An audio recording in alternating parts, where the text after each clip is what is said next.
Arnold, one of the core organizers for this protest. Stephanie, what made you decide you wanted people to come out today? Well, frankly, Lacey, I was just tired of, the Cooch trying to get in my group. It's really frustrating, and I thought he needed to know that that was not okay to do. So that's why we put this together today. Excellent. Thank you. Yeah.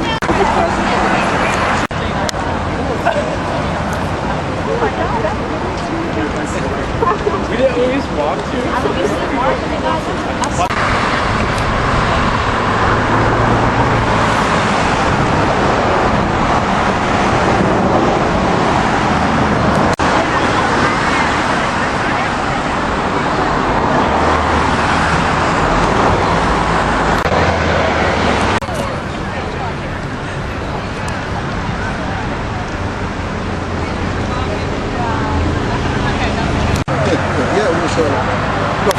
Regulations to allow existing facilities to stay open.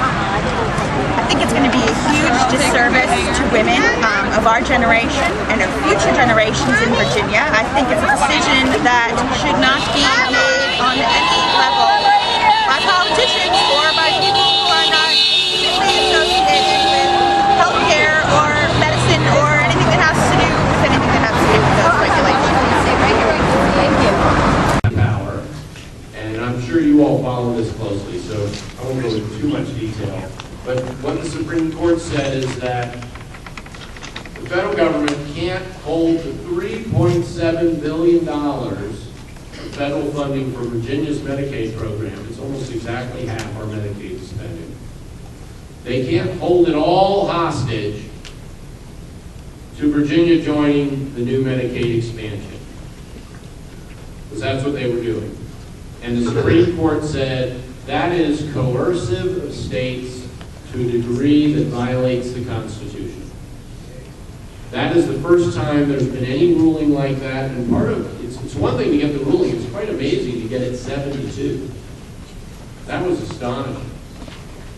But what that means for Virginia now is we have the decision to make. Jimmy Massey and his 99 colleagues in the House and the Senate and the governor have to decide whether they're going to undertake that Medicaid expansion or not. And there's a lot of aid in there for the states. The first couple of years, the feds say they're going to pay it all. And then they're going to ratchet it down to pay 90%. When it's fully implemented, we're still looking at hundreds of millions of dollars of cost.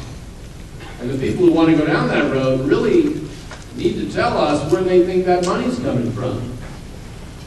I mentioned I'm from Northern Virginia.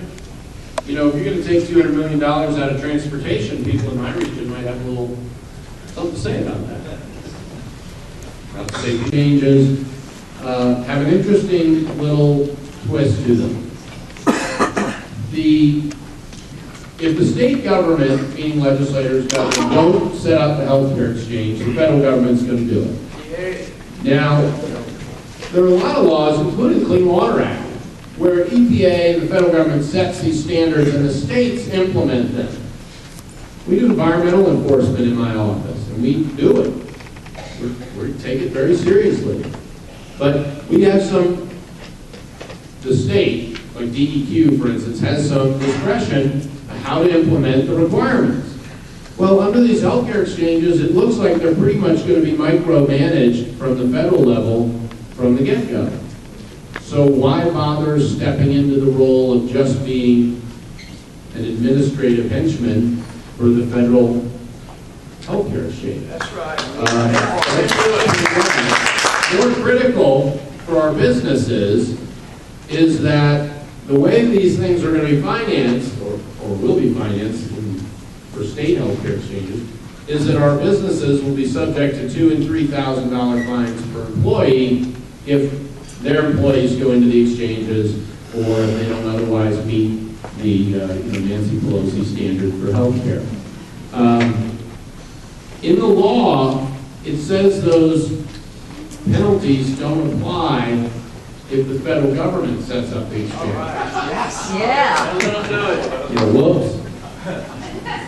Whoops. They can't afford it. And I assume they'd rather go back and rewrite that, but remember, when this law was passed, this was passed through the Senate, it was just to get 60 votes. They weren't writing a law.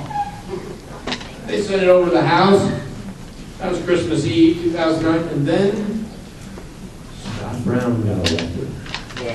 Miracles do happen. And got elected in Massachusetts, and all of a sudden, they couldn't send it back from the House or it'd be filibustered. So they had to vote that thing up or down. And remember, they didn't write it to become law. It was very sloppy. And while they were penalizing our businesses, if the state sets up an exchange, those penalties don't hit if the feds set it up. Now, naturally, and consistent with their commitment to the rule of law, one of the new 16,000 new IRS agents has written a charming little rule that says, oh yes, they will, but remember, laws trump regulations. And so they're stuck with the text of their own law. And so that, when you combine that argument, that defense that businesses have for these penalties, with the fact that we really don't get any, apparently, any unique state say in our own healthcare exchange, if we set it up instead of the federal government, then why do it? It costs us between $5 and $25 million a year to run this. Well, let them do it. And we'll see what happens. But again, that's the other decision. So that's one that lies ahead of us as well. And I guess it was last Thursday, phone call with the legislators. We had about a third of the General Assembly on, Republicans and Democrats, and walked through the Medicaid and healthcare exchange issues for them so they can make their own decision. But again, for this one also, since I'm running for governor, I'll let you know what I would do. I wouldn't set them up. I would set them up. Let the feds do it. If we want this thing repealed, it's in our hands, especially in Virginia. It's going to come down to November 6th. That's what this is all coming down to. So, Joe was offering opportunities to get involved. I would urge you, watching Fox News, watching CNN, watching MSNBC, won't get the job done. It won't get the job done. You've got to bring the record of failure of this president to the people we know. And we've got to bring the elements of success. Mitt Romney's got an accomplished resume. And, we're about to...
Is this into the mic?